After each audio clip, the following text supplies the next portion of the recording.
Welcome to Down to Dunk. I'm your host, Andrew Schlecht. We're part of the Athletic Podcast Network. With me, as always, on Wednesdays is my good friend, Alex Speers. Alex, what's up? What's up, Andrew? 1 week from today is the NBA Oh my draft. gosh. 1 week. And if you live in Oklahoma City or surrounding areas, or hey, drive from wherever you want, fly in if you want.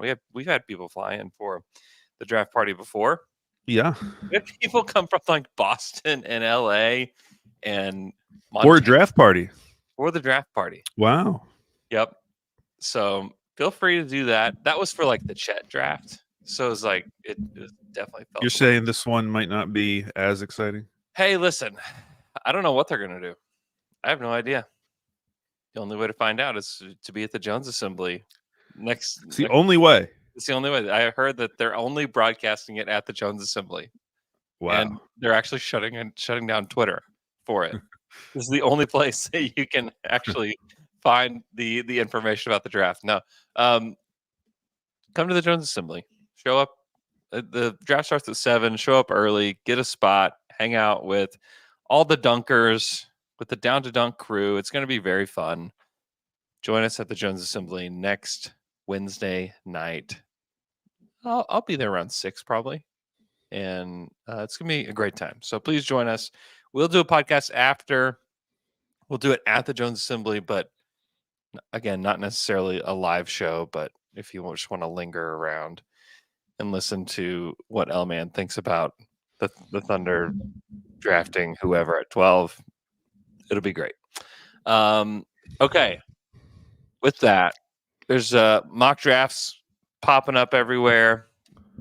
The News. Huh? A lot of news. Some news, yeah. The Pistons fired Monty Williams this morning, which is such a great thing. I was on the Pistons Pulse podcast talking about this, and they were actually saying, I was talking to one of their one of the beat writers that's on there, and he said that they were maybe just going to be able to eat the money that Monty Williams' contract has left on it, and I was a little surprised to hear that because it is a lot of money, a lot of money. $65 million. $65 million just down the tubes because you made a really bad hire. But for the Pistons, you just cannot afford to have just no direction. Now, if I'm the Pistons, I'd be very leery about trying to sign a bunch of guys that are good and getting to the middle in just in time for a good draft, you know? But I think this is a really good first step for Trajan Langdon and that crew. I think it's definitely the right move to make. Yeah, when you win 14 games, like it should be an automatic response to clear house. Like you got to do it. Especially after the many years of tanking already that occurred. Yeah. If this was year one, okay, yeah, that's different. But I kind of didn't believe either that they would actually do it. So this gives me some hope for the Pistons going forward. Yeah. That they're actually committed to like, oh yeah, that really was terrible. We will acknowledge that everything we just did was awful, and now we're moving forward. So yeah, it's exciting. I was reading Gavoni's mock draft. He's got Matas Buzelis going there, and he made it sound like he was the only player that's worked out for them. Like just that, like he's their like main guy, and everyone seems to think he's their main guy. And he's the only guy that worked out. Picking 5th, and you have one. Well, he said at this point the Pistons haven't worked out other players who are ticketed for the high lottery, contributing to the idea that Detroit is the probable floor for him. Interesting. So, yeah, it's kind of strange, but you could also understand. Well, actually, I don't know if I could understand if I were a prospect. Maybe I'd want to go to Detroit. I mean, it's the clearest path to minutes, it feels like, of all those top teams.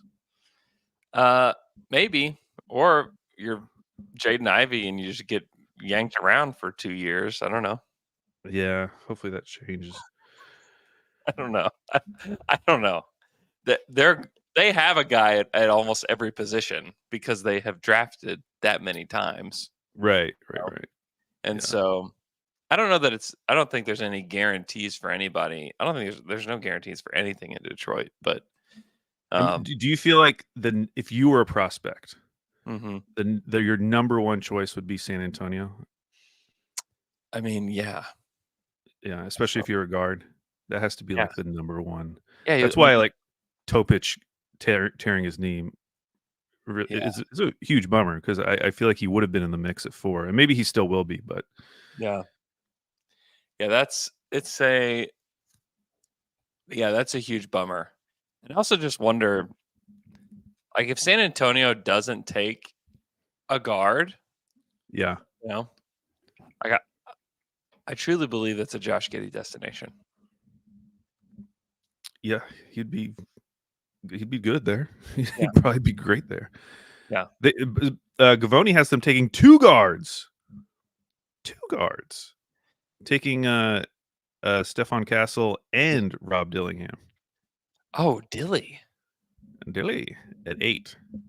I saw I can't remember. I feel like I've just been staring at draft prospect names for a long time, but I saw somebody else mocked Stephon Castle and Devin Carter to the Spurs, which I would really like that if I was a Spurs fan. I enjoyed your conversation with McKelly about Devin Carter because he is someone I do really like, but I watched 2 of his games, and I gotta say, offensively, he's got a little Dort in him, Andrew. Yeah. There is some Dort there, both in terms of just like now. To be fair, I watched his UConn game, which he was like really good. He was like 24 and 15, but he had some finishes around the rim that I was like, oh my gosh, it looks like Dort right now. And then he had his shot, which I'm glad McKelly brought up because he shot really well and he shot a high volume. Yeah. But the shot is so goofy, and he has those Dort misses where like even when Dort's on a hot streak, he'll just then suddenly have a random air ball and like Devin Carter air ball, just airmail that hair ball. Devin Carter definitely has that, and he shares some of his qualities on defense too. Like just watching him fight around screens kind of reminded me of Dort a little bit. So I still like him, but it was a big difference just like reading about his 3-point shooting versus actually watching it in a game. There's a lot of chaos to his game. There is, which is I think fun. Yeah. Yeah, he's probably I probably moved him a little bit down my like personal Thunderboard. What is your personal Thunderboard as of today? Like, I don't know, Ian.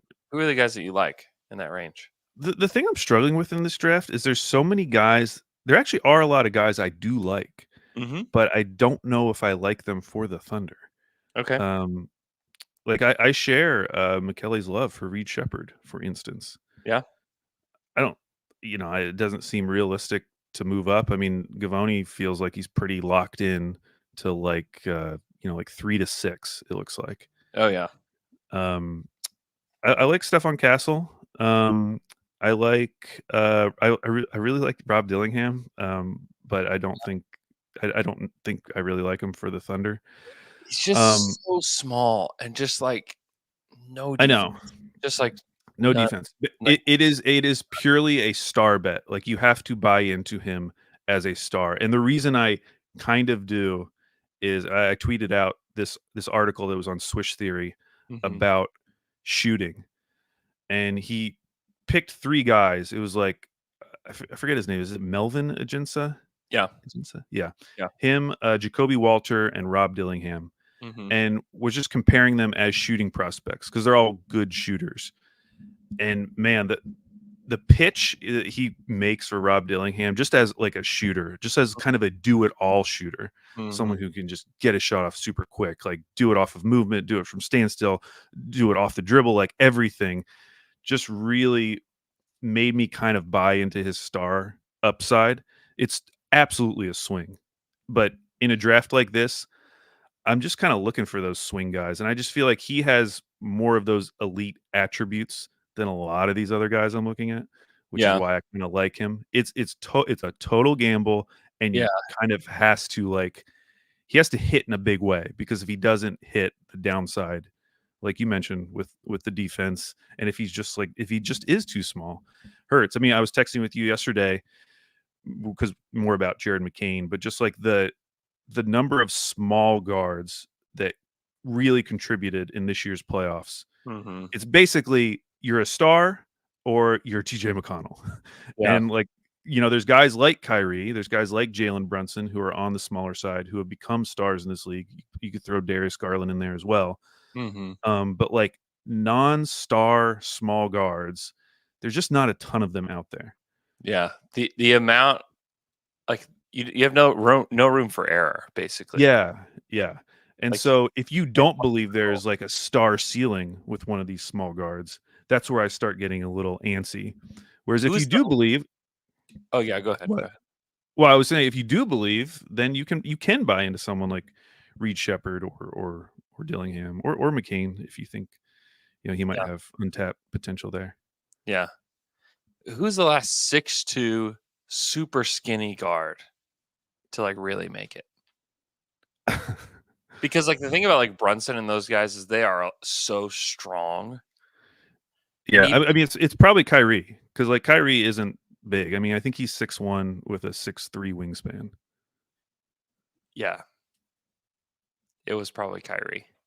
But Yeah. like he was very noticeably special, like from the jump.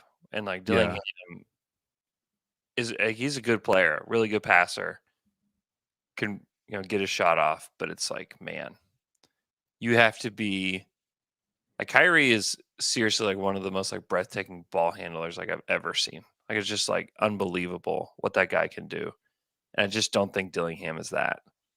I just I just worry that like honestly best case scenario for or one of the best case scenarios for Dillingham is that he goes somewhere where he can just be a six man and just like come off the bench, get the Yeah. ball, go get buckets. Because I Yeah. just think it's hard for me to think that he could be a starting guard anytime soon.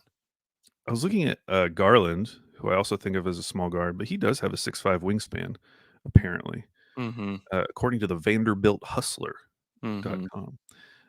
And I was even mentioning to you Mike Conley, who's a small guard. He has a +6 wingspan. So yeah, it He's like the thing about McCain over Dillingham. McCain's strong, yeah, he is. I mean, he weighs big. over 200, right? Yeah, I mean he weighs like 40 pounds. He's 40 pounds heavier than Dillingham, Yeah, yeah. which is kind of crazy to think about because they're It is. about the same height. Like That's a big baby. That's a big baby of difference. it's a big baby. He's a little bit taller. He's just a little bit taller than Dillingham, but he's just a much bigger guy. Yeah, but he is not as electric as Rob Dillingham. Oh, no. He's not like the ball handler, but there's to me the path for Dillingham is so narrow. It's like you said, like It is. you It's have it's to a be star bet, and you have to yeah. absolutely nail it. But with McCain, I feel like it's pretty wide. Like the dude can flat out shoot the ball. He can play on or off ball. He could very easily be a role player in the NBA. And he's Yeah, got like all like the attitude and the character stuff. Just like he just checks every box for your classic like off the bench guard, or in the right situation, he could be a starting level guard. Um, he just checks all those boxes that I just think it's just so much. It's just so much more easy to project him as a guy. But I do think there's a ceiling there with him that you know Rob definitely has like a higher ceiling, but again, like the pathway is so narrow that it's just kind of scary to me.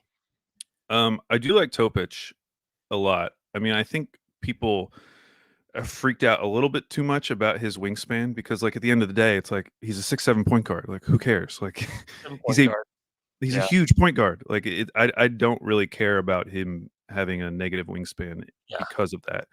And I really like just his finishing around the rim. Because one Mhm. thing I've been thinking about a lot lately is, this drive and kick offense. Who's who on the Thunder are you actually threatened by when they decide to drive? It's really Shea and Dub, you know? Uh-huh.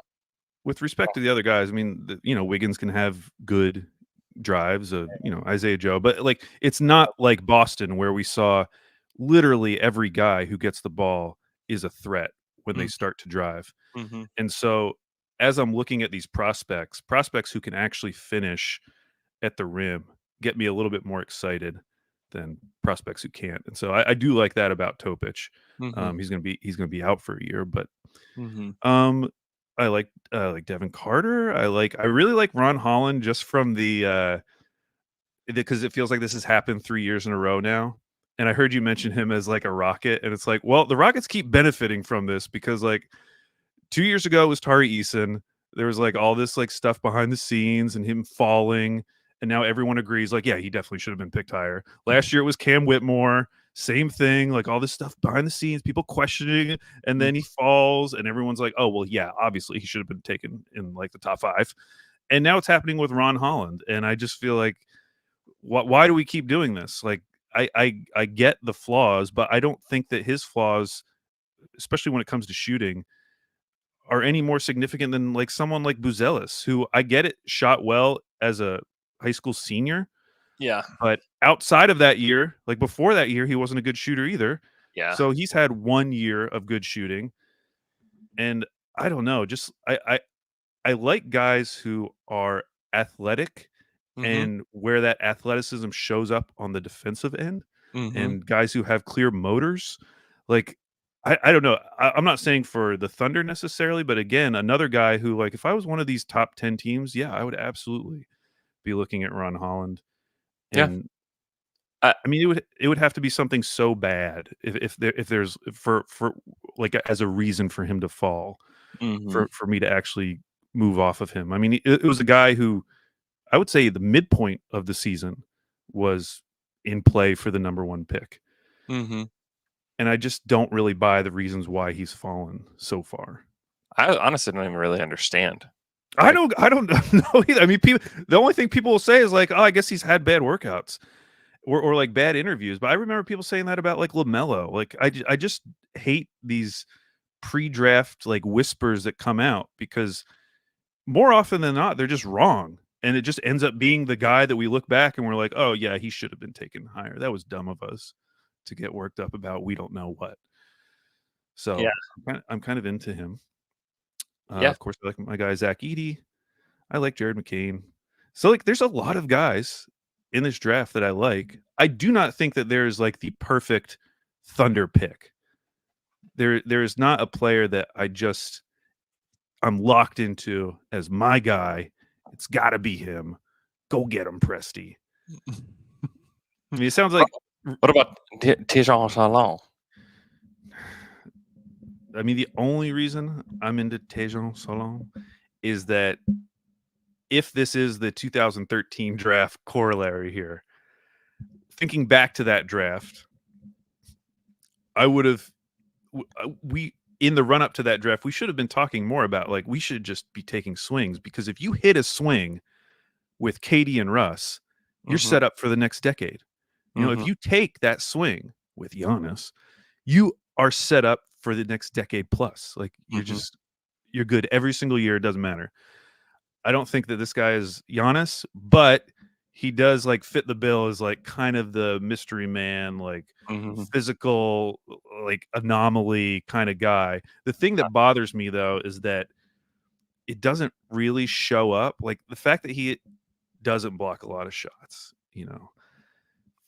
they're just parts about his game where I like want him to be more athletic than he seems to be. Like you look at him and like his frame, he looks super athletic and he has a great motor, but it doesn't seem like he's actually that like kind of next level athlete that Yeah. someone like Giannis or even someone other than Giannis was. So that's the only part that gives me a little pause. I would totally understand it. This team takes a lot of swings, and I Mm. would say in general the swings have not worked out. Mhm. I mean, we have I think Baisley was kind of a swing in that way. Mhm. Poku was obviously a swing in that way, and Yeah. now Usman Jang is a swing in that way. Yeah. So this would at least be number 4 in terms of just like 6'9", 6'10", do it all wings that might not actually be good that they have taken. So that's the only part that kind of gets me. Well, the good thing about him, and I don't know how we're saying his name anymore, to be honest. Yeah, I threw off Andrew because we've been saying Saloon, but then I was watching I love the idea of having a guy named Saloon in Oklahoma. Yeah, that's that's a shirt. We could do a shirt right there. That's super easy. Yeah.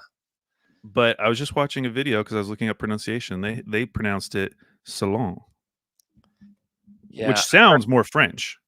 Yeah. I mean, definitely. I think that's the French way to say it. We need to figure out the American way to say it. People are saying salon, which there's just something that I don't like that. If you do that, but then you just trail off at the end, that's kind of the French pronunciation. I know, salon. Salon. I just don't know if I can do it. Well, if he gets drafted, we'll ask him, and we'll find out. And hopefully he doesn't do what Kaysen said, which was, just whatever you want to do.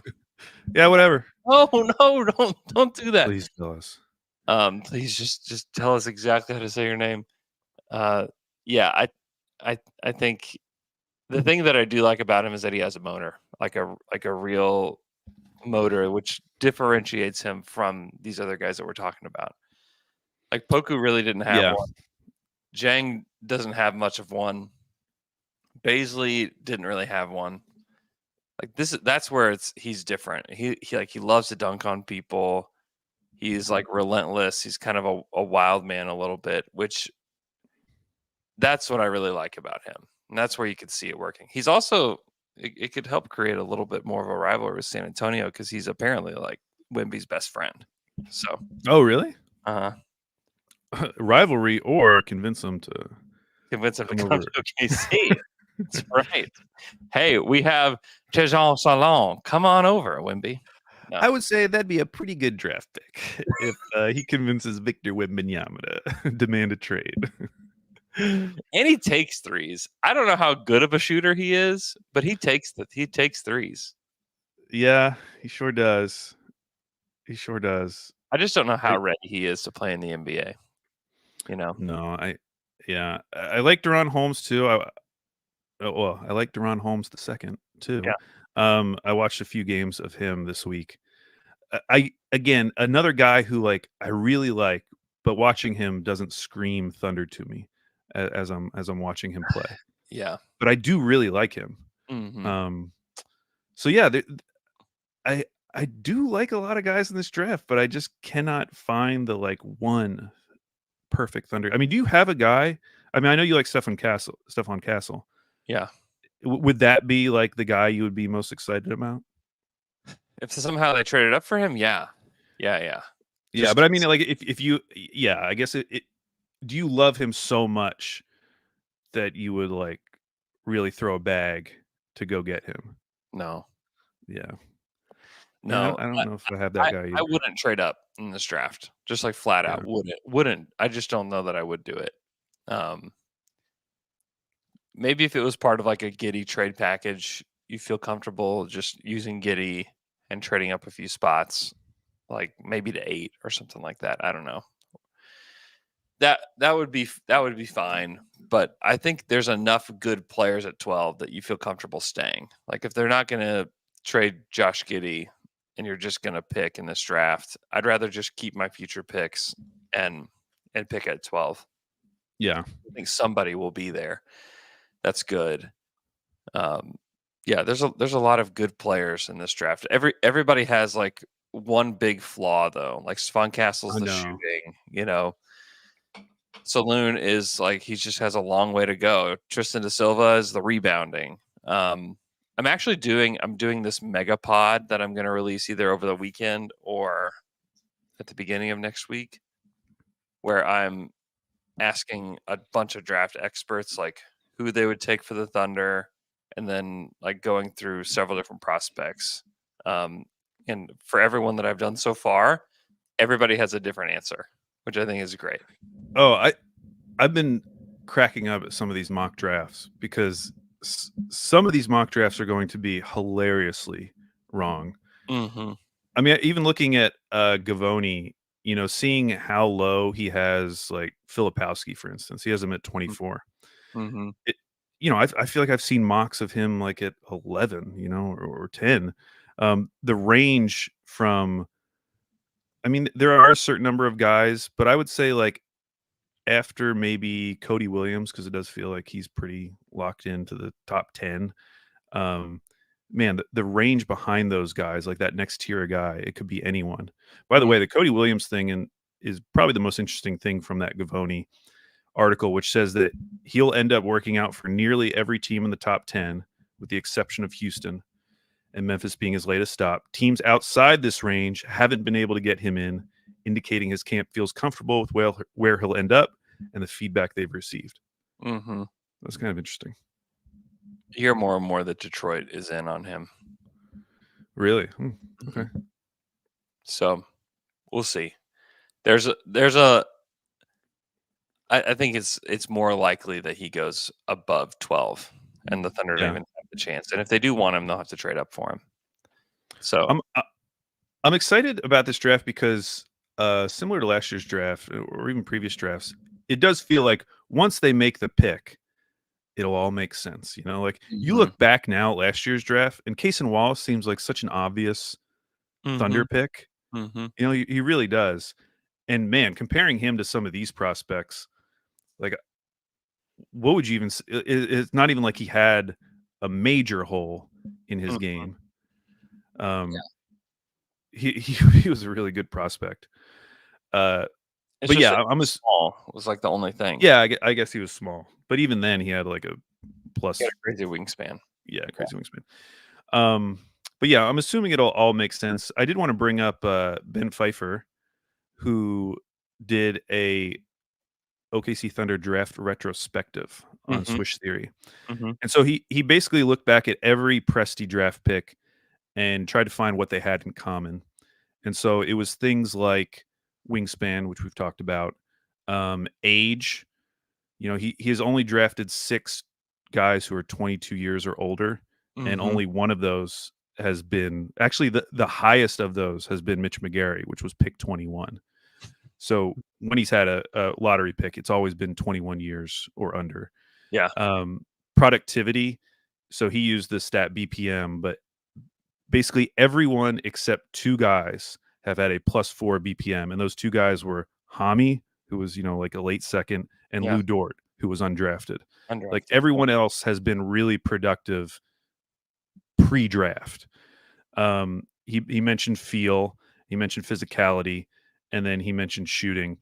And so based on that, he broke it down into guards, wings, and bigs, and basically tried to create like this is what the average Presti wing draft prospect looks like. And then he listed out some prospects that just based on those measurables or those stats kind of fit the bill.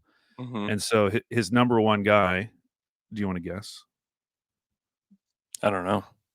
It's your guy, Stefan Castle. Yeah. Stefan Castle. And then he had Klingon, Kalel Ware, and Jacoby Walter. Those last 2 names are kind of interesting ones just because they aren't brought up a lot with the Thunder. But just in terms of looking at their profile, they match kind of Presti draft picks. And then he had another tier, which was Ron Holland, Devin Carter, Deron Holmes, and Tyler Smith. Like another tier of guys that just based on those measurables kind of look like Presti draft picks. I just thought it was an interesting article because we've talked a lot about, the Thunder guy and what that really means. And there are some things you can look at. I mean, the age thing is like pretty dramatic, at least so far. Just that he's never drafted anyone 22 or older when he's been in the lottery. He usually goes for youth in those instances. Yeah. That's where I wonder. Like De Silva makes sense for the Thunder in a lot of ways, but I just wonder if they would draft him just because he's 23 already. I just don't know that they would take somebody that's 23 at 12. So, yeah. And like the other aspect of it too is just like who these guys are, like I think the interviews and like what they think of these guys as people matters a great deal. There's stories about how they will go and meet everybody in the organization. Like they will go meet everybody in the organization, throughout the draft process. They'll introduce them, and then they want to like check everybody's temperature. Like, what do you think of this guy? It's very, very important who these guys are to them. Mm-hmm.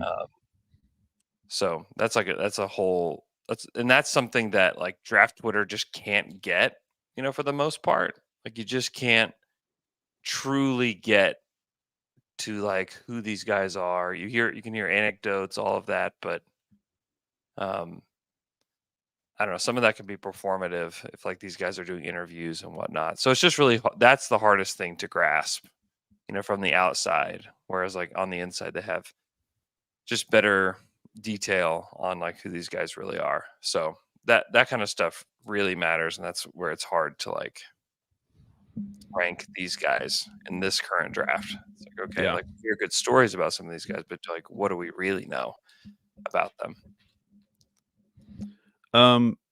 Should we talk about the new hot name on the market, Andrew? Yeah. Let's talk about the new hot name on the market. Is that OG? Uh, Is that what you're talking about? no, I was talking about draft. Oh, draft. Oh, who's the new hot name on the market? Keyshawn George. Oh yeah, Keyshawn George. Yeah, out of Miami. Yeah, there's definitely some scuttle that there's interest from OKC in Keyshawn, and you think about it, it makes sense. He's young. He's a freshman at Miami. He's 6'8". That's good. 6'10" wingspan. That's good. He is an international player. He's from Switzerland. That's Yeah. cool. Pretty decent feel for the game. Pretty good 3-point shoot. There are definitely some things, a lot to like about Keyshawn George. Not crazy productive in his role, active role No. for the Hurricanes. No, he averaged 7 points a game. Yeah, 7 points, 3 boards, 2 assists.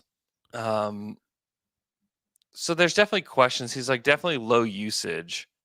But if you believe in the feel, you like the size, you're looking for honestly, this team, there's a lot of things that this team could use, but like a lower usage wing that like defends and can pass and like do all these things, if like that's the kind of the description of him, I don't know, it doesn't sound too bad. It doesn't. Yeah, I mean, the size is good. His closest physical comp, like in terms of combine measurements, is Joel Ingles, which may or may not get you excited, but he is almost exactly the size that Joe Ingles was coming into the NBA.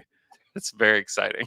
95% similarity in terms of like weight, wingspan, standing reach, height without shoes. So he's big, but again, similar to when we were talking about Tristan da Silva, he's not bigger than J-Dub when you factor in standing reach and wingspan. Like, Yeah, if we're thinking about, he's not a big four. He's a big wing. he's a big wing. Yeah. I will say, watching him, he does like he looks like he has a good frame. Like he doesn't look skinny. He's not like a string bean. So I think he could probably put on like a decent amount of weight. And he already weighs over 200. So that's good. I do think he's like a legit shooter. His shot looks like just so easy and effortless. So that gets me excited. He's willing to take contested threes, which I think is great. He's obviously good on catch and shoot threes. He has some like off the dribble 3 upside. Doesn't seem to be like a huge movement 3-point shooter, like coming off of screens yet. But those things get me excited. Things that don't get me excited, he's not again, like not a good driver. He shot 47% on his 2-point attempts. Didn't really get to the line.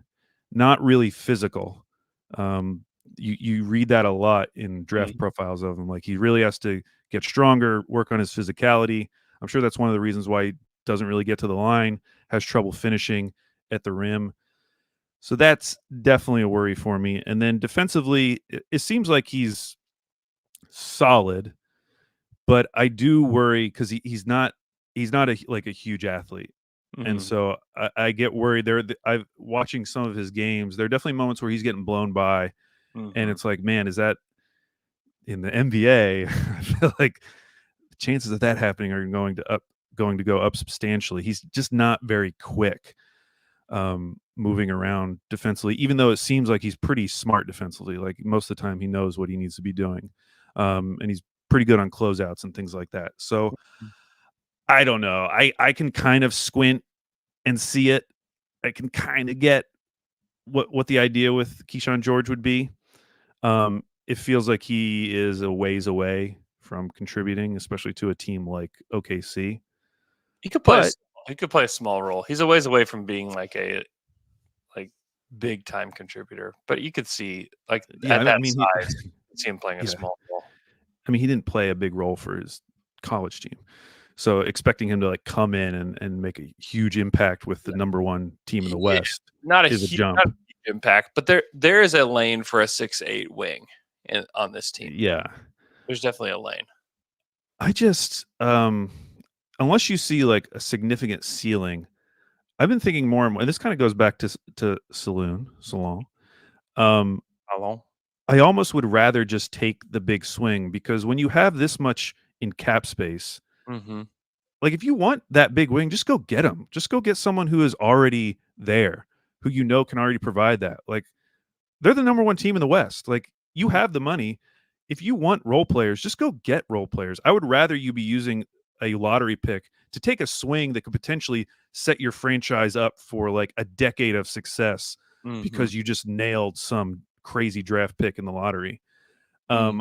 The idea of drafting like a Tristan da Silva Mhm. or maybe even like a Jared McCain, again, who I really like, Or Filipowski or somebody like that. or Filipowski, like I get it, and it's important to have those role players on cheap contracts, but they already Mhm. have a lot of those guys, and I just feel like they can go get even better versions of those, fully developed versions of those right now. They have the assets to do it, and so I'm leaning more now to just go take the swing, just go Mhm. see if you believe that there's someone worth taking a swing on.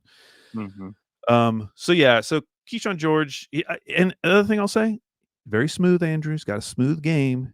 Yep. He looks like this is not Devin Carter on offense. Like he looks very smooth Yeah. when he's playing basketball, but he is not nearly as productive as Devin Carter.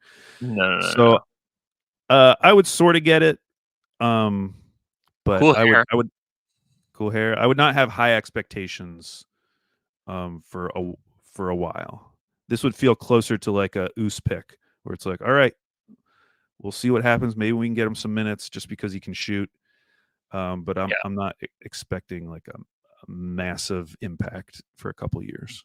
Yeah. He was in the 97th percentile in unguarded catch and shoot shots. Yeah, the shot's real. It's absolutely real. I like that.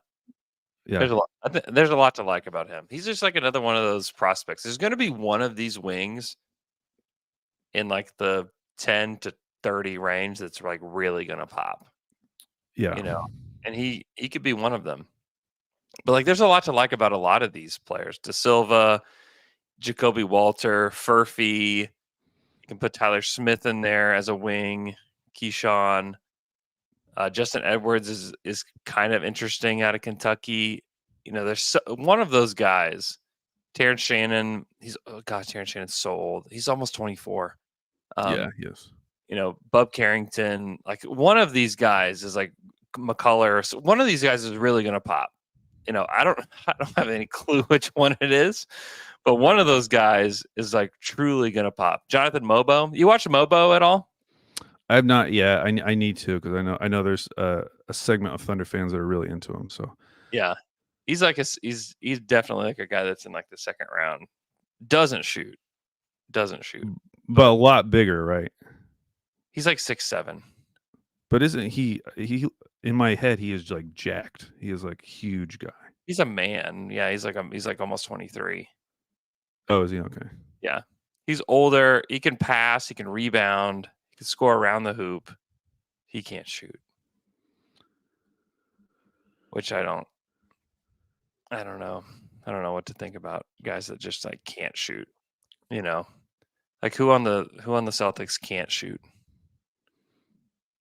I was about to say Time Lord. He's not there anymore. Yeah, there's not really anyone. You know, there's variations of shooting, but I just think it's I guess so. Luke Cornett. Can Luke Cornett shoot? Luke Cornett will take threes. Okay. I mean, that's kind of, and I'm not saying that like, oh, because they won the title, you have to, you have to do everything like them.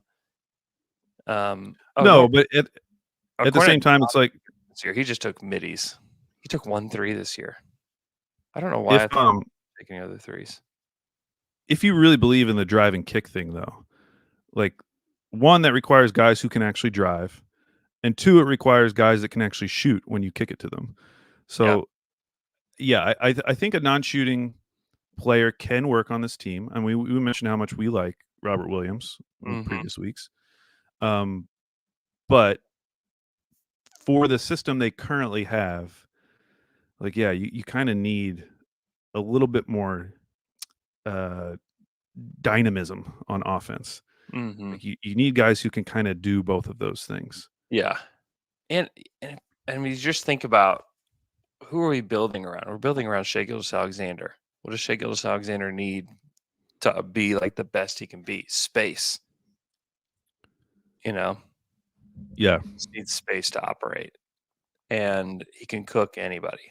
Like he can, and he just needs space so that he's not being double and triple teamed and having the paint clogged. Like you need that. He just needs the freedom, and that's why you want more shooting. That's why like Tristan da Silva makes some sense. That's why there's a lot. I mean, I think there's a lot of guys in this class. McCain, I think, could really, really shoot it.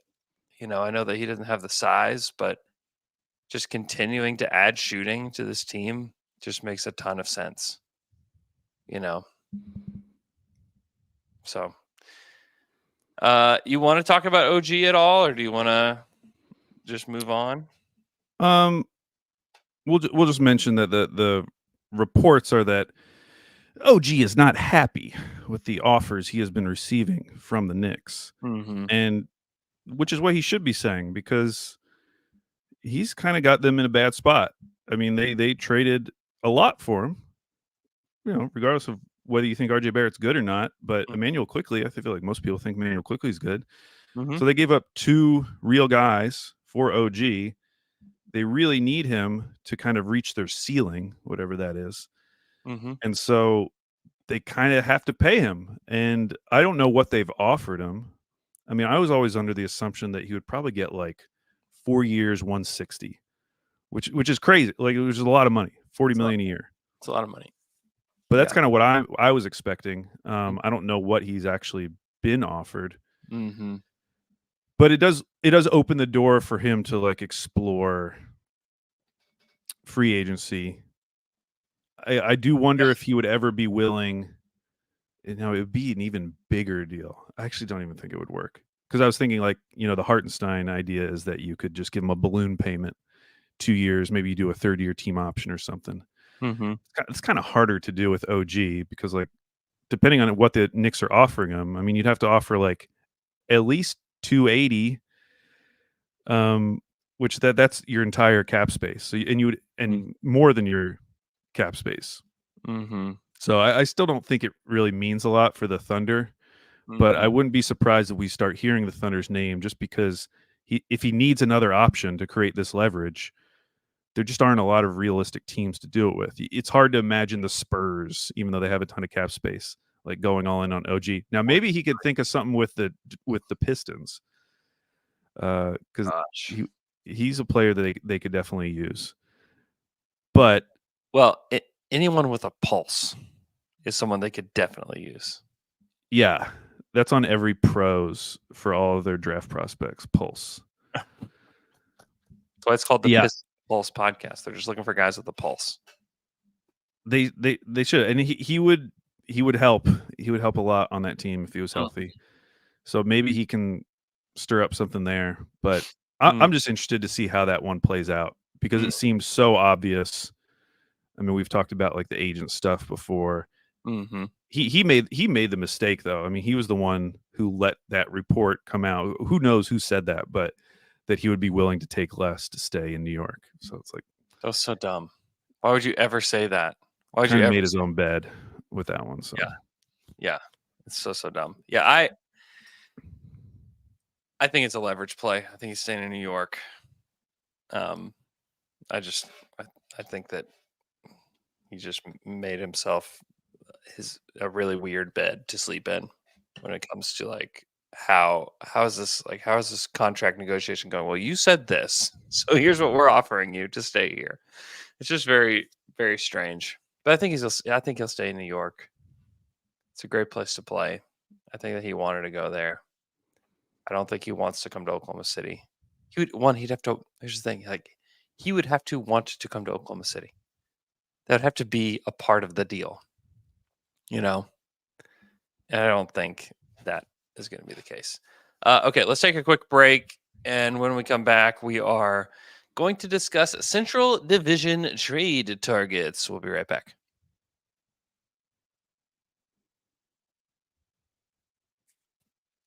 And we're back after that quick break. Okay, Al, it's time to discuss some fits from the Central Division for the Thunder. yeah, we got 5 teams, Andrew. This is going to be a Indiana Pacers heavy segment. I kind of choose these guys based on some initial level of realism. Although there even are guys that I deleted off of this just because I eventually came down to it was like, I don't think this is that realistic. And guys who I think if they were on the Thunder would instantly be a part of like an 8-man rotation. Mm-hmm. So there are going to be guys that I've left off, and you might feel that they are better than good enough to be on this list. Mm-hmm. But this is the list we have, Andrew. Mm-hmm. So if there is anyone that I don't bring up, let me know. For the Milwaukee Bucks, we're going to start with Bobby Portis. Bobby. 6'10", 250, making 12.6 this year, player option for 13.4 next year, assuming he's turning that down. So it's really an expiring Bobby Portis deal. How do you see his fit on the Thunder? I'm a big Bobby Portis guy. I think he fits really well. I guess Okay. as like a backup big for them. Yeah. It might not get much better than Bobby. Wow. He plays a very physical brand of basketball. He can shoot. He's got crazy eyes. Yeah. Um, Yeah. There's a lot to like about him. He can really score. Like there were some points where he just like needed more scoring off the bench, and he can definitely provide that. So he provides that physicality. You could close with him. You could play him next to Chet. You could play him as like the lone big. You could play him in several different spots. He's like the perfect third big where he's extremely versatile and he's experienced. He's a little bit older. He's 28. So there's a lot to like about Bobby Portis. I'd say the fit is like a 4. Okay. What do you think about his overall impact? If you just added him to this team, would it really matter? Oh yeah. I mean, Oh yeah. if you had Bobby Portis on this team during this last playoff run, I think it changes a lot of things. Yeah. I think also he'd be one of those guys, not dissimilar to like the way that Kendrick Perkins came in and kind of like showed these guys like how to like stick together a little bit more.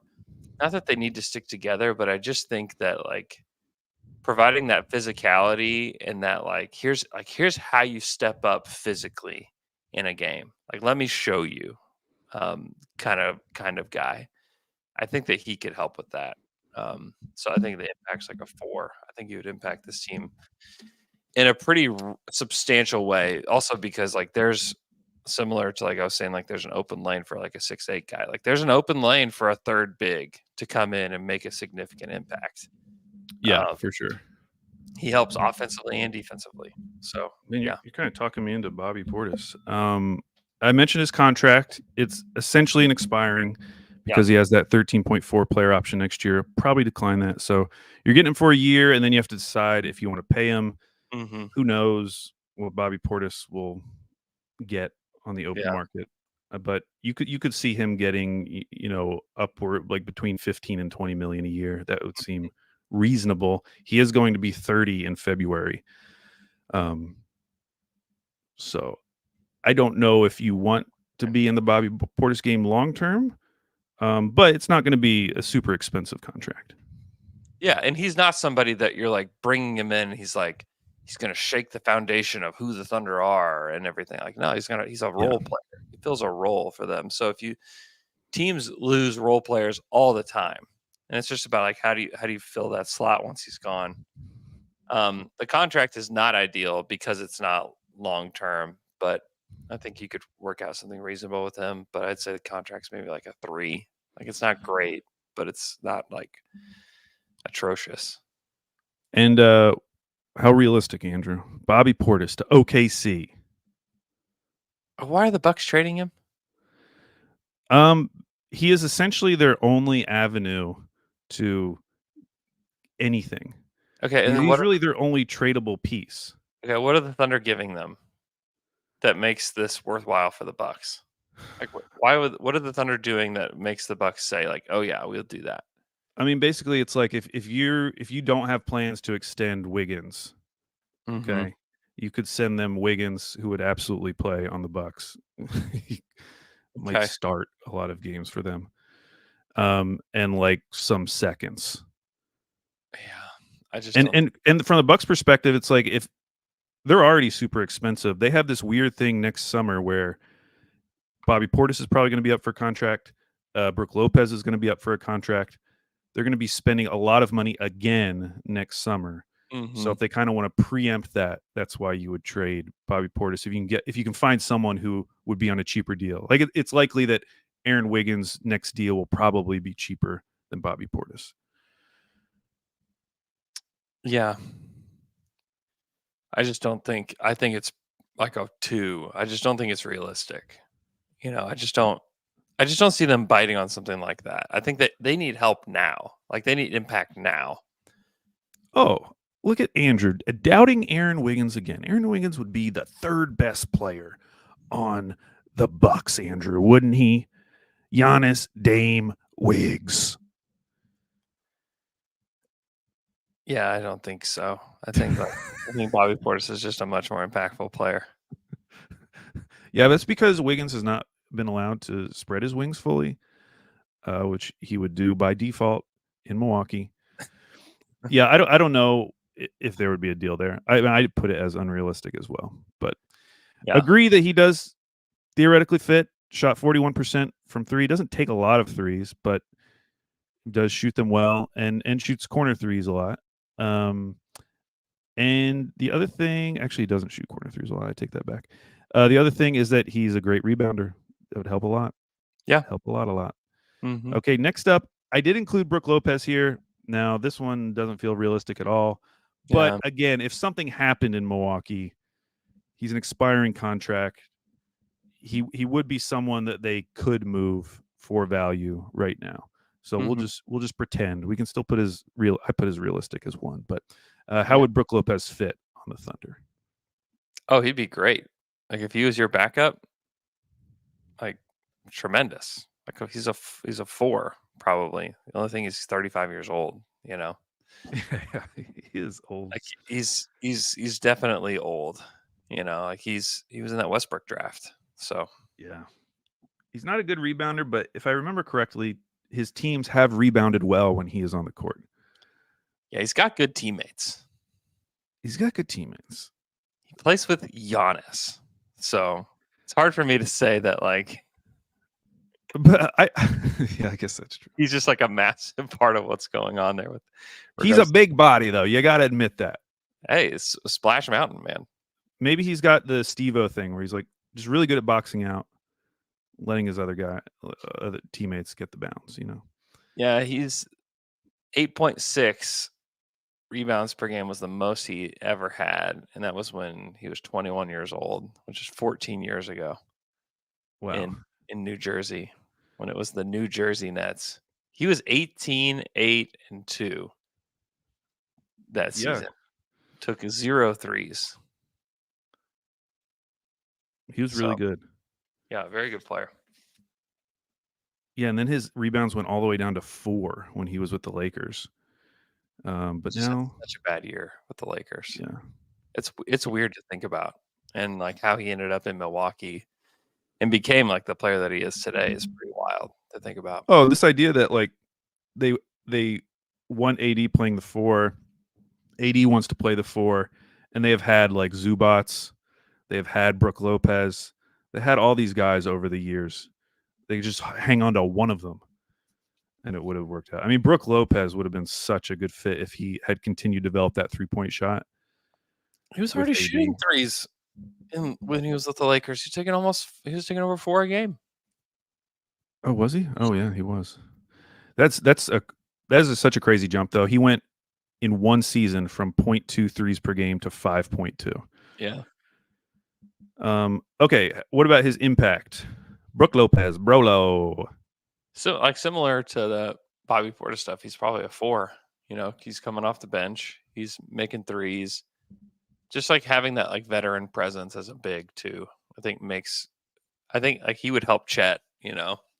If that's the guy who Chet's going up against in practice, like there's also dividends to be paid there. You know, Yeah. just having like a much bigger guy, experienced, knows what it takes to win, you know, won a championship. You know, there's a lot of things to really like. Um, his contract, he's an expiring 23 million, so he'll have to re-up next summer. Yeah, Doesn't affect you this year. it's like a 3. And then we're both saying 1 on how realistic. Yeah, I just don't. I could again similar to Bobby. Like, why would they do this? Like, what are the Thunder giving them that's going to make them better? You know, this year. Yeah, I think Portis is a little bit more realistic, just because they can't pay all these guys. He's not as good as Brook Lopez, Mm-hmm. and for them to have any path for any flexibility, Bobby Portis is really their only tradable piece. Yeah. Because I just think Brook Lopez is too important. Mm-hmm. Yeah. Though, I mean, Milwaukee's just in a rough spot. I don't know how They. they get out of this. Yeah. They're pivoting too late. You know, and now like Yeah. you're locked in with Giannis, who's still not 30 yet, and you have like Brook Lopez and Lillard and Middleton, who are all just like you feel like they're at like the very small tail end of their primes, you know, and like it could be done, you know, very, very quickly. Dunzo. Okay, now we're moving on to the Indiana Pacers section, who, for whatever reason, have the most amount of candidates that I've decided. Some of these are less realistic than others, starting with Miles Turner, who I don't Yeah. see why they would trade him, but I just wanted to talk about him because he is a theoretical fit. Mhm. And who knows? Hey, we haven't mentioned it yet, but Pascal Siakam has signed his 4-year max. He's going to be making like 47, 48 million per Mm, year. You got mhm. Tyrese Halliburton. His deal kicks in next year, 42 million a year. So there's a little bit of a crunch potentially coming up for them down the road. Those are crunch. Miles Turner is a $19.9 million expiring deal, so they're going to have to pay him next summer. Yeah. He's probably going to make a decent amount. Obi Toppin, they have to decide what to do with him this summer. Yeah. He's a restricted free agent. So who knows? Maybe they will shed some of these guys, which is probably why I included so many Pacers. I don't know who it'll be, but it feels like they'll maybe move one of these guys. Uh, Okay, Miles Turner, fit. You Um, got he's probably another 4. Like he's another one of these like veteran bigs that can shoot. Great. Yes. great. Yes. Please. Yeah. Impact, Miles Turner. Like another 4. Like I think you can play him next to Chet. I think you play him off the bench. I don't know. Yeah, Like, does he want to play off the bench? Because probably not. I don't think that you're bringing him here to necessarily start. But in Miles But Turner, if you let him know that our guy Elman is in town and yeah, has just untapped Lego potential in his closet right now, just boxes of things that he has purchased for large amounts of money and has not put together yet. yeah, If you let Miles Turner know some rare that those are available to him, I mean that might listen, entice him. yeah. I got a lot of Legos here too. So, You do? You're a big Lego family? I mean, my kids have tons of Legos. Yeah, we have a I'm whole more of a Duplo guy. space dedicated to Lego. Wow. So, Actually, I'm much more into Magnetiles. I love Magnetiles. wow. Yeah, we got some magnet tiles. They're so fun. They're fun to clean up. I don't even mind cleaning them up because everything just sticks together. Oh, they're so much easier to clean up than Lego for sure. Yeah. Lego gets What do you think about his contract? Basically, you're getting him for expiring, and then he's going to be an unrestricted free agent next summer. Now you have to re-sign him. So that's another facet of this, is that like whatever role you give him has to be a role he likes well enough to then re-sign a contract next summer. Yeah, it's like a Makes it 2. tough. It's just not, the length is just bad. Where it's like you have to give up a lot to get Miles Turner. And Yeah. then you'd have to pay him a lot if he's going to stay too. And so you're boxing yourself in as far as like decisions that you can make. It's just not a good contract. And how realistic? Sounds like a 1. It's a 1. It's just unrealistic. Next up, Obi Toppin, who I mentioned, 6'9", 220. He is a restricted free agent. You could put an offer out for him. Get him this summer. Not have to give up anything. He's a high flyer, vertical player. Yeah. Has become a really good 3-point shooter. Shot 41% overall, 40% above the break, 42% from the corners. Yeah. Has really become a nice player. A guy who was, one of those older draft prospects. Very productive at Dayton. Okay, so anyways, Little to no neck. Do what? Little to no neck. Oh, is that the case? There's just not a lot of neck going on. Interesting. Because sometimes with the really strong guys, they'll have the really wide neck. He's got a wide neck, but it just looks that's a real neck. That's not no neck. That's thick neck. I don't know. That's the ultimate neck. It's a stubby neck. That's the kind of neck I'm trying to get. What do you think about his fit, Obi Toppin? I like Obi. I think he would be really fun on this team. I think one thing this Thunder team could use is like, could somebody just be like crazy athletic, Could one of you please be crazy athletic? Just one of you. This team is really good in transition. You add Obi to that, like they would be electric. Yeah, he is really good in transition. So I think that you could get away with him a little bit at small ball 5. You can play him next to Chet off the bench. There's a lot to like about Obi. I don't know how much he costs. We can talk about that here in a second, but I like the fit. Like I think he would be a really good third big for the Thunder. I think like he would just be really fun. And he can contribute right away.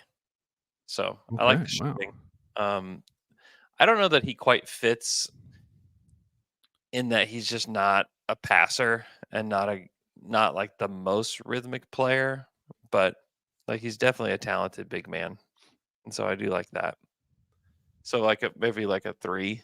I'm probably less than these other guys, but I like him. And what do you think about his potential impact?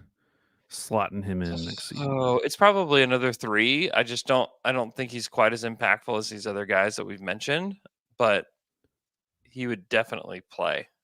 There's minutes for backup bigs. Like he would be a big upgrade over Jay Will, I think, right away. So his contract, you're going to have to pay him this summer. Yeah. So I mean, the benefit of that is that you'll have him on a long-term deal. You'll have him locked up.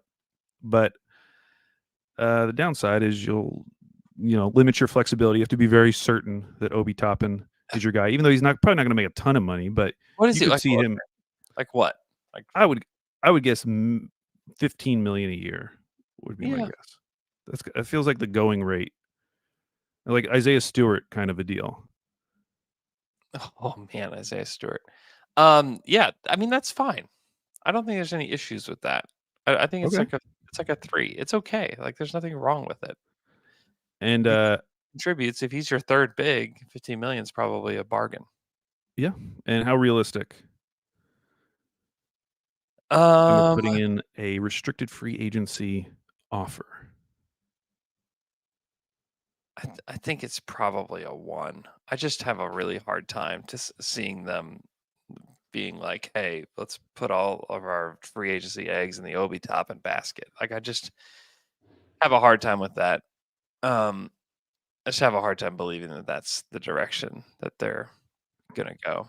You didn't include, and this is where, like, let's say that he re-ups with the Pacers. Yeah. Like, is there any chance at all that they deal Jarris Walker? He's the next on my list. We're about to talk to him about him right now. How did I miss that? Did He's I right miss below Obi. that? Blind as a bat. I'm blind as a bat. I don't know why I just like skip right to Aaron Nesmith. Maybe it's because he's so invisible because he didn't play at all. Yeah, I put Jarris Walker here because of the Siakam deal. And what if they do bring back Obi Toppin? Mm-hmm. Like at some point, Jarris Walker, as much as they may like him, he becomes like a very valuable trade chip if they don't believe that they have a clear path for him going forward. I mean, Siakam's locked up for 4 years now. He's going to be playing 35 minutes a night Yeah. at power forward. Like, what is the path for Jarris Walker on this team? And I'll say right now, Andrew, Mm-hmm. I mentioned how just wishy-washy I am about this draft. A lot of guys I like, but I don't know if I like them for the Thunder. Mm-hmm. Like, I love Jarris Walker. I Wow. would trade things for Jarris Walker. What does that mean? I would give them, I don't know, whatever they want, Andrew, okay? Whatever they want. No. Okay. No, I wouldn't give whatever they want. It's just I feel more motivated to do a deal for Jarris Walker than I do to like move up in this draft for anyone. Mm-hmm. Is what I would say. Yeah, I mean, it would be Doesn't great. mean I'd be able to get the deal done because it would be expensive. You know, you'd probably have to give number 12 this year. Mm-hmm. You have to give one of your juicier firsts in the future. So remember, Mm-hmm. I mean, they took him with the 6th pick just last year. Yeah. And then I don't know if they would want Giddy or, you know, any of the other kind of like random role players on the Thunder. But Would you trade Gideon 12 for him? oh yeah. Wow. Without Wow. even thinking, I would do that. Wow. Yeah. What are you talking about? Yeah, of course. Your opinion on Jarris Walker is just like way outsized mine. Why? I mean, He is like he matches everything that we've been looking for. He's absolutely a prospect. We don't know if it's going to hit, but yeah, like he is the big four who has good decision making, can pass, can potentially shoot, can play defense. Like he is that guy. He checks all of those boxes. yeah, I know. He just like didn't play. Yeah, I just don't care. That's their problem. They're the ones that drafted him at 6. They clearly liked him enough. He was good in the G League, as far as I remember. What were his? Let me pull up his G League stats. Let me pull up his G League stats. Let's see who's gonna do it first. I'm doing it with one hand. Oh my gosh, I'm a little bit blown away that you're this all in on him. He shot 37.8% from 3 on 7.5 attempts per game. Now this is only 13 games. Well, 21 points per game. Plus regular season. What? On the G League site, you got to do showcase plus regular season to get all the stuff. Oh, so okay. he was Well, then, yeah, read them. 21, 5 and 4. Uh-huh. Shot 37% from 3, 79% from the line. Yeah, that's pretty nice. I'm telling you, like he's 6'8", 240. Like he is huge. The player we've been talking about. The big four. I stood next to him at the several. Actually, I kept running into him at the in-season tournament, like in the back hallways. He was just kind of just meandering, just hanging out. Does he look big? He's big. Yeah, he's big. yeah. He's big. For me, he's like, what if Isaiah Stewart was potentially good? You know, it's just such a funny phrase. No, I really like Jarris Walker. If he was in this draft, I don't know if he would go number 1. I do think he would be like a top 3 pick easily. Yeah, he could be.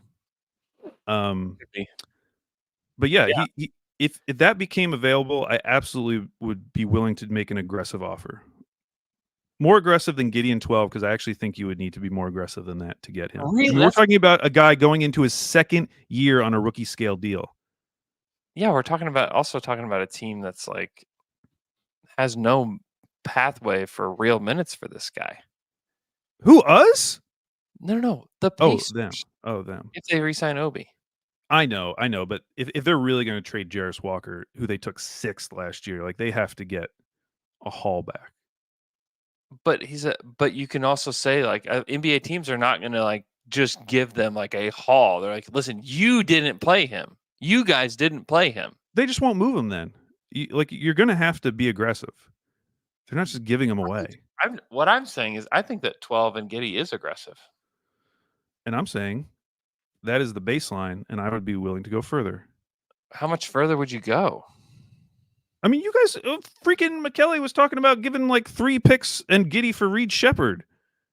I mean, I'm not doing that, but I know, but I'm just saying, why would you not do that for a player who fits like literally everything we've been talking about? If he was in this draft, he would so clearly be the top guy on our wish list. We would be talking about going up and trading for Jarris Walker. He fits literally everything we've been talking about for the big 4. I love him. I love him. No, I get it. If the shooting is real, then it's like an obvious fit. How many assists did he have per game in the G League? In the G, 4. Yeah. He's everything. He's everything to me. Go get him. He's what I mean, I like the idea. I mean, this would excite me more than any other move, just because he is on a rookie scale deal. Mm-hmm. So you have the upside, you have the fit, but you also like he's not really going to affect your cap for a while. Now, eventually, it could become a huge issue if he actually is good. I mean, if he is what you say he is, then yeah, I know. Then you're kind of screwed. But who cares? That's years away. He's still really young too. He's only 20. You know. Okay. So, fit, Andrew. I think it's like a 1. What? I'm just kidding. Oh my god! I had clicked away, so I couldn't see your face. I'm joking. He's so mad. No, I mean he's like a 4 because he's like a big man who's versatile. You could see like of all these guys that we've talked about, he's probably the most realistic guy that you could see as a starter moving forward. Yeah. You know, because he does. If the shot is real, then like the shooting, he's got like shoot past dribble stuff as a big. You know, he's super strong. Yeah, and I specifically love his volume in the G League. The fact that he was getting up a lot of threes, that's exciting. Yeah. And his nickname is the Man Child. The Man Child. Now, I'll be honest, for impact, I did put 2 because, I mean, he didn't play for the Pacers last year. I don't know. He probably won't play for the Thunder. Substantial minutes out of the gate. But Are you kidding? Like, he would have to. Why? I kind of agree. I was trying to downplay my excitement. What are you talking about? Yeah, I mean, if they traded a lot, yeah, they would probably be wanting to play him a decent amount. They gave up Giddey 12 and an additional. I'm just saying, I don't think that he would come in and immediately be a 35-minute per game starter. Like he'd probably be playing like a 20-minute per game role to start off. That's all I'm saying. Yeah, maybe. I mean, the thing is though, like if they do trade Josh Giddey, it does open a substantial amount of minutes open up. Yeah. And then like who are those going to? Not that I'm saying that if they got Jarris Walker that they would give him immediately 30 minutes a game. Like I'm not saying that, but like they're a pretty significant amount of minutes are going to open up. And at that there's a lane for a 6'8", 240-pound, you know, big time. Man. You know, there's a lane for that guy. So okay, so impact, Andrew? Probably a 3. Okay. They need another additional big man. Contract? Oh, it's like a 5. You have cost control for a long time over this guy. And he's cheap right now. It's great. And I'm having to switch back my AirPods back and forth because they keep dying, so I'm having to charge them one at a time. And finally, Andrew, how realistic is this? That's like a 2. I just think if you're That's the good Pacers, enough. That's good enough. I just I think if you're think the Pacers, it's just like why are we trading this guy? I think that pushes them into our top 5. Well, I'll have to see at the Seriously, end. a 2 Yeah. does. Wow. Yeah. That's all I needed. Okay, moving on. Another Pacer. It's Mhm. gonna be a long pod, but I don't have a lot to do right now, so it's fine. Okay. Aaron Nesmith, 6'5", 215. Wing. Wing. Wing. What do you think about his fit? I think I like Aaron Nesmith. I think that the thing that he has above some of the other guys on the Thunder is that he's really strong. Yeah. Uh, Yeah, he's 215, yeah. so I do like that. I just don't think they need more 6'5" guys at this point. He's Yeah. he's definitely a role player. Yeah. Um, I'd say it's like a 2. Like I think you could it's not like he wouldn't fit, but it's not like this is the kind of guy we're looking for. Let's trade for him. Let's give up, assets and to get this guy to come in. It's like, well, there's overlap with what they have already. So he's not There perfect. is. We'll talk about that a little more though coming up. What do you think about his overall impact? I think that again, like we talked about, like is this player that's 6'5" better than Wiggins? Probably. So he would make an impact, but it would be like a 2. Like I just don't think like bringing him in and playing him over Aaron Wiggins is gonna like make this team go to a different level or anything.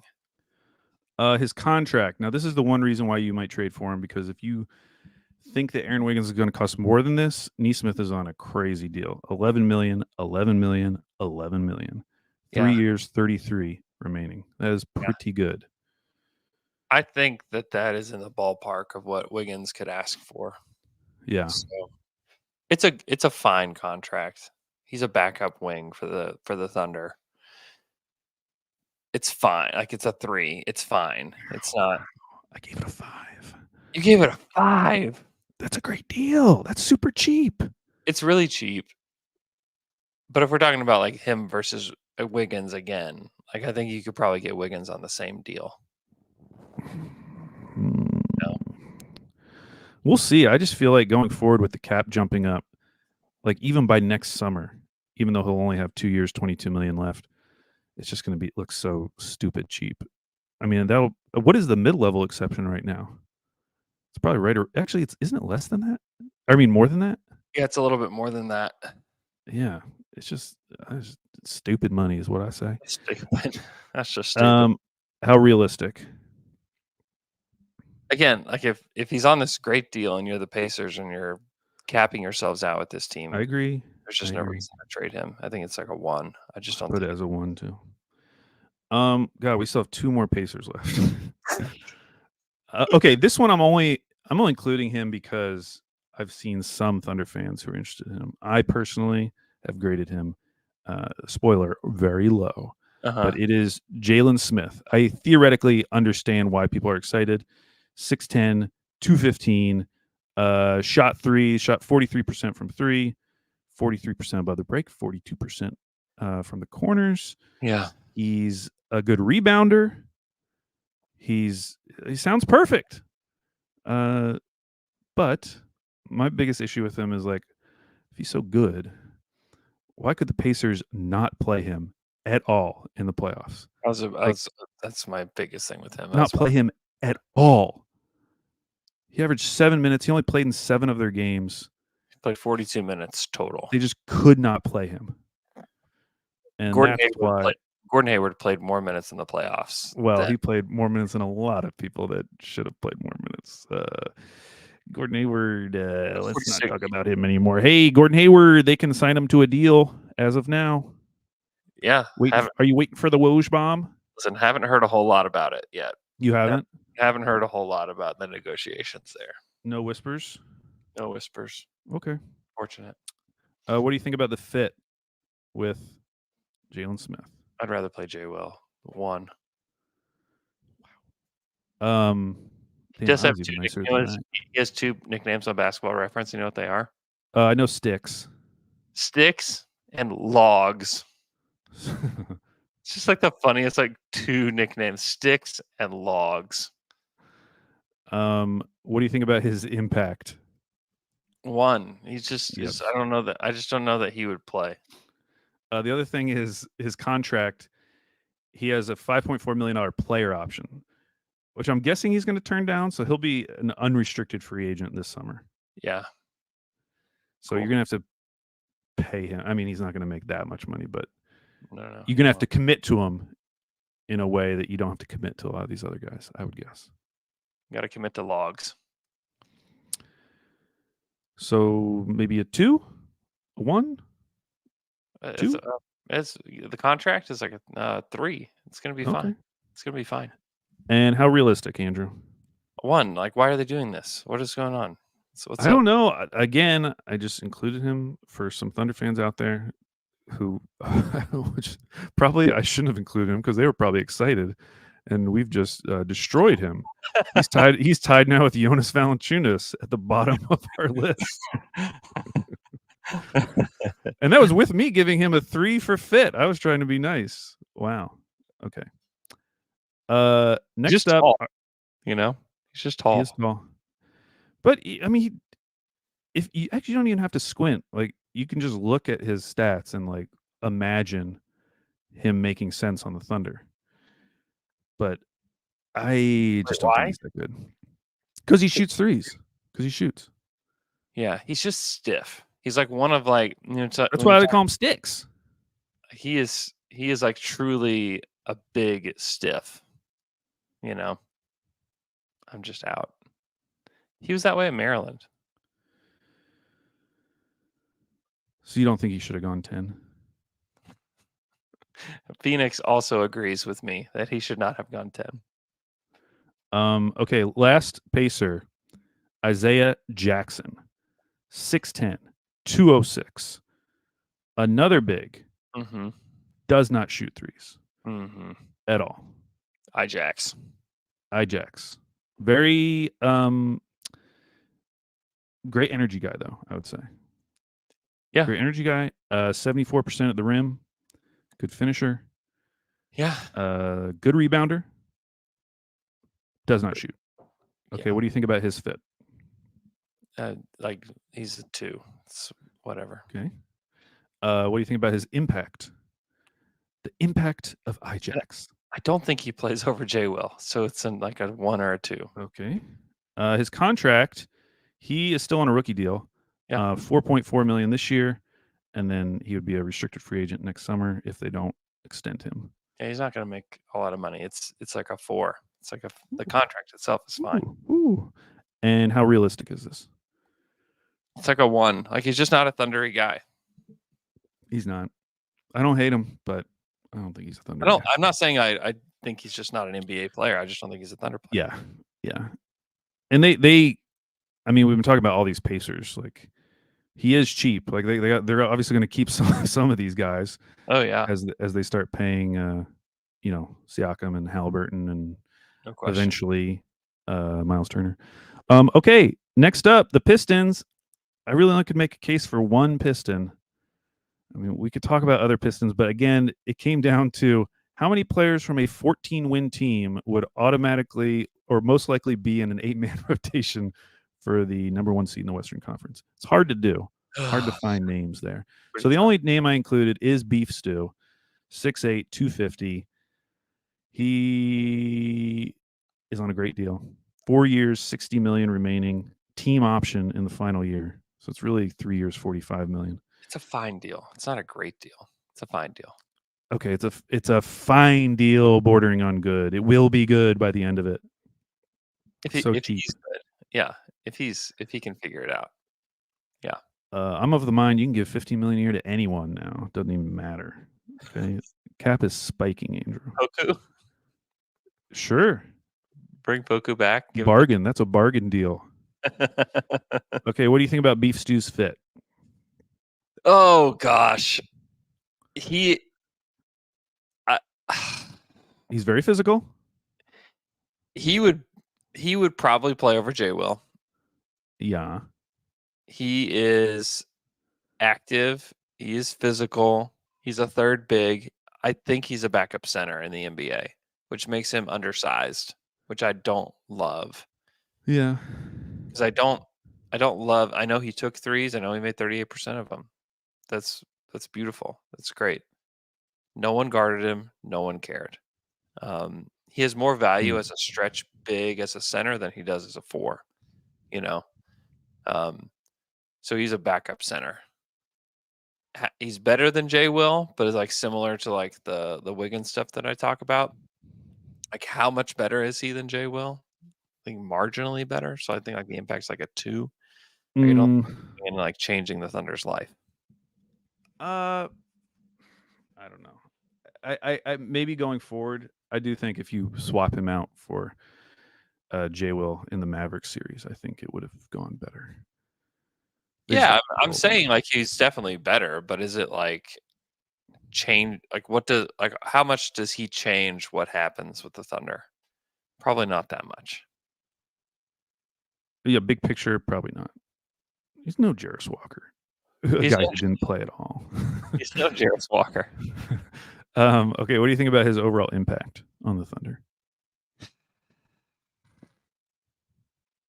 I think he plays. I think he's part of like a 9-man rotation, so he's probably like a 3. And his contract, I already made my opinion of it known. Yeah, it's probably like a 3 or a 4. You have him locked in long term, which I think is good at a number that's palatable. Yeah. And how realistic is this? With the cleaning of house that's happening. If the Thunder had interest in him, yes, they could get him. You know, they could go get him, I think, pretty easily. I'm Trajan Langdon. I'm not holding on to beef stew too tight. So I don't know. I think it might be hard to get some of these Pistons guys this summer because if I'm Trajan Langdon, I want to get a good look at everybody before I just. No, I don't want to get a good look. I do. No, I've looked. I've seen it. They won 14 games. I want to get an up close look at some of these guys before I trade them.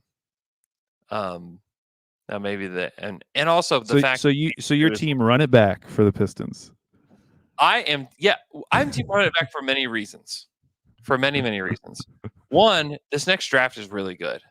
And I don't want to get good so that I have like the 9th pick in next year's draft.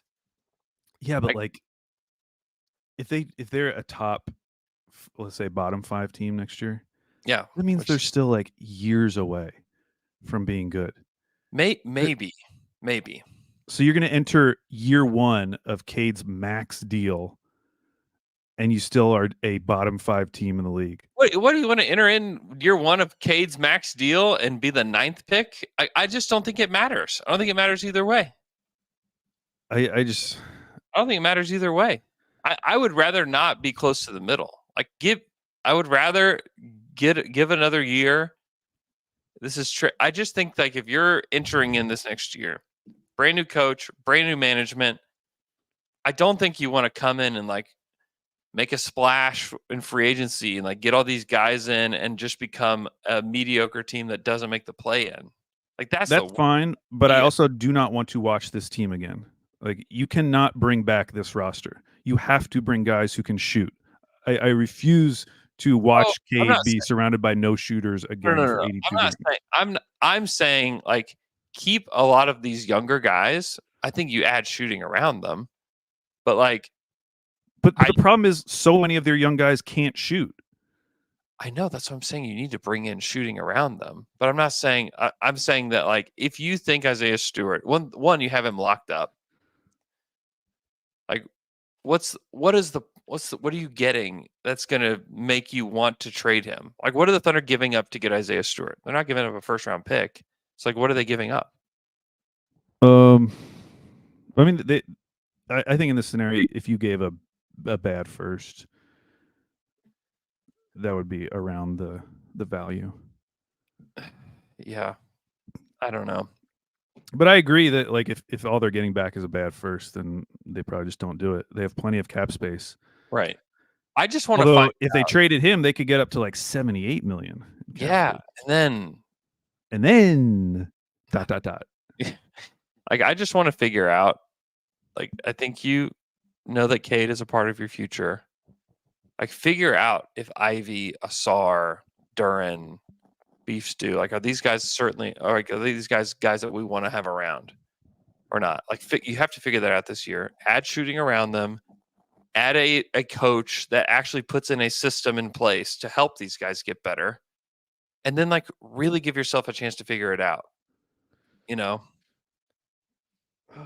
I don't think they're going to solve starting Asar and Jalen Duren. I don't know if that's solvable.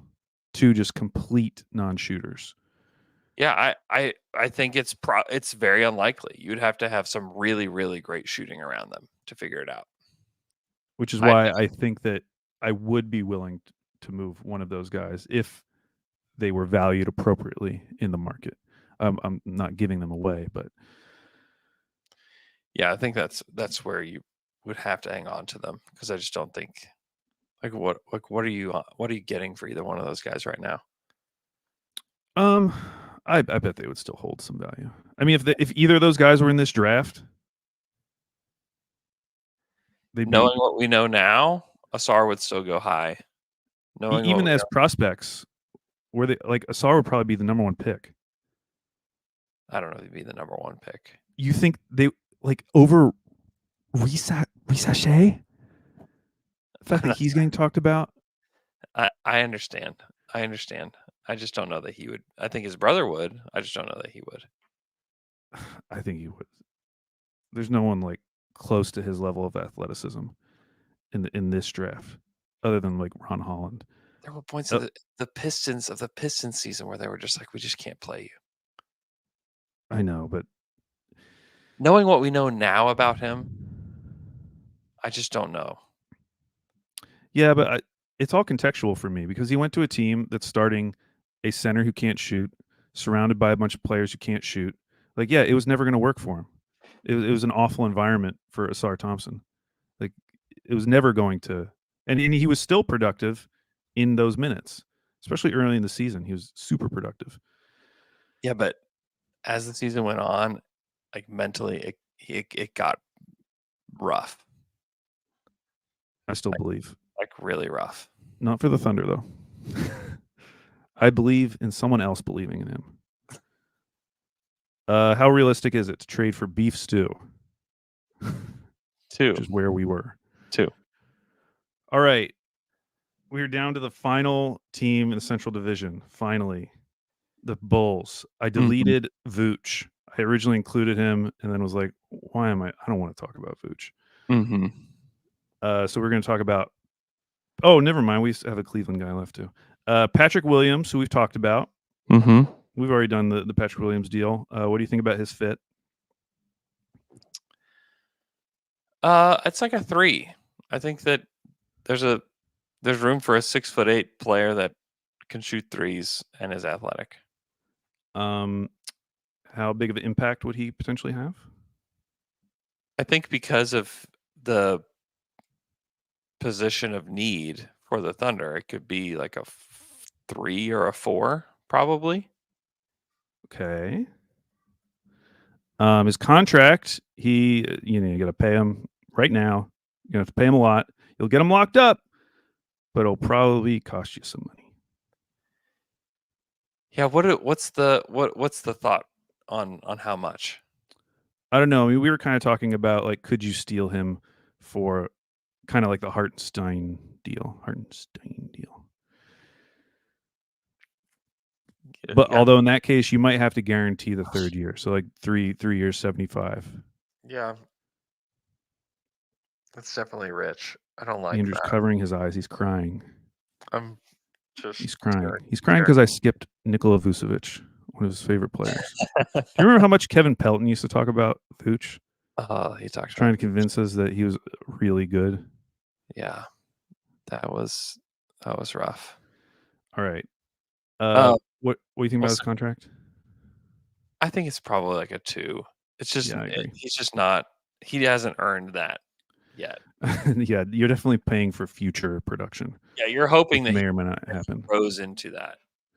What about how realistic it is? I think it's probably pretty unrealistic. Getting a restricted free agent is just really tough. Yeah. It's probably like a 2. Okay. Second to last name, Alex Caruso, 6'5", 186. What do you think about the fit with Alex Caruso? I mean, if he gets to this team, he's coming off the bench. They have guys like Dort and Casey Wallace already in place, which are similar kinds of players to Caruso. I don't think the fit is great because I don't see the I don't see there being a path for him to be, the impactful player that he is. Like he plays like 29 minutes a game. Like I just don't see the path for him to play 29 minutes on this team. Good shooter. I mean the fit overall is probably like a 3, but I just don't see the path for him. Folks, let's just say I went a lot higher than that. What do you think his impact is? So how much better is he than Lou Dort and Casey Wallace? I think of those 3 right now, he is the best. And I think it's like pretty clearly he's the best. He's a pretty high volume 3-point shooter, shooting over 40% from the corners, from above the break. He's been a good 3-point shooter for a while now. I get the idea that like, oh, they're not going to have enough room for him, but I would assume in this scenario you're probably having to trade Giddey. Now, we can talk about whether that kind of a deal would make sense, but I do think there would be enough minutes for Alex Caruso. Maybe not 29 a game. I mean, definitely not 29. But there's going to be 24 minutes a game for Alex Caruso. There just is. He's big enough. Like it's not like he's so small. Yeah, but he's not he's not like a wing. He's a combo guard. I know. I really like Caruso. Oh, I know. Everybody likes him. The value proposition is getting decreased though, because now he has an expiring contract. So, but we're not talking about that right now. We're talking about his potential impact. Oh, like a 3. Like I just don't think like it's not. It's just a position that is already being filled and being filled well. It's not like the Thunder. Like, gosh, if the Thunder just had point of attack defense, no one a statement no one has ever said.